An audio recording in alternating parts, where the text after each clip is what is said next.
Hey guys, Jeff here with Zip Hearing. We are the place to buy hearing aids online with local service included. And today I'm going to talk about hearing aid programs. Now, hearing aid programs are often confused with hearing aid channels. And I'll get to channels in another video, but this video is going to focus on hearing aid programs. The easiest way to understand a program is to first explain why they're necessary.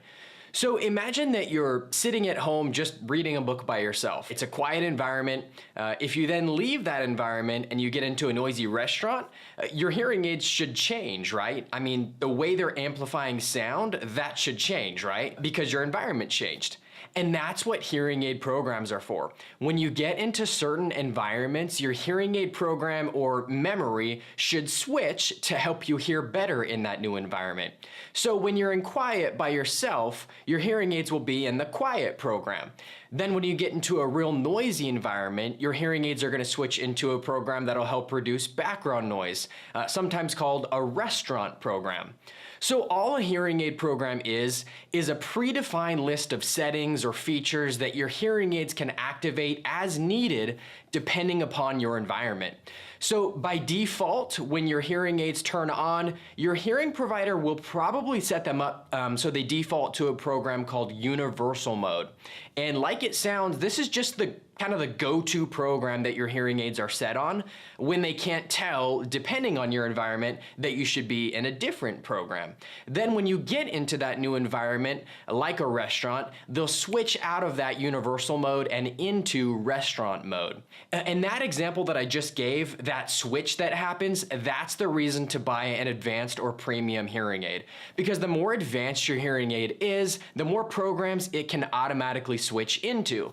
So premium hearing aids will basically have a program that they can switch into for every environment that you can imagine. And they'll do it automatically. So it just means that as you go about your day and move from one environment to the next, your hearing aids are adapting with you. And that's a really good reason to buy advanced hearing aids. Whereas with very basic hearing aids, there may only be two programs that the hearing aid can switch into, like either noise or quiet, for example. But how do you change programs, or how does the hearing aid know to change programs? The ideal way is to let the hearing aid do all the work. The manufacturer spends a lot of money developing the algorithms that control your hearing aids, and my bias is to, at least at first, let the hearing aid do everything on its own, and it'll automatically change programs for you. But sometimes there are good reasons to manually change programs, either to override what the hearing aid is automatically doing, or to access a program that your hearing aids can't automatically switch into. Here's an example. Let's imagine you buy a mid-range hearing aid and it has a program that's excellent for reducing background noise. But due to the limitations of that hearing aid's features, the hearing aids can't automatically switch into the background noise reduction program, so you manually have to do it. And you do that by either pushing a button on the hearing aid itself or with a remote control or an app on your phone. And this just lets you take things into your own hands to ensure that the hearing aids are in the program you need them to be. So I hope that makes things a little bit clearer. And one thing to note is if you were fit with your hearing aids and your provider didn't mention a word about programs, don't worry. A lot of hearing providers will set the hearing aids to universal mode at your first appointment, and then at a follow-up appointment, if the need arises, they may start explaining programs to you, some of the options that are available and some of the ways to access them.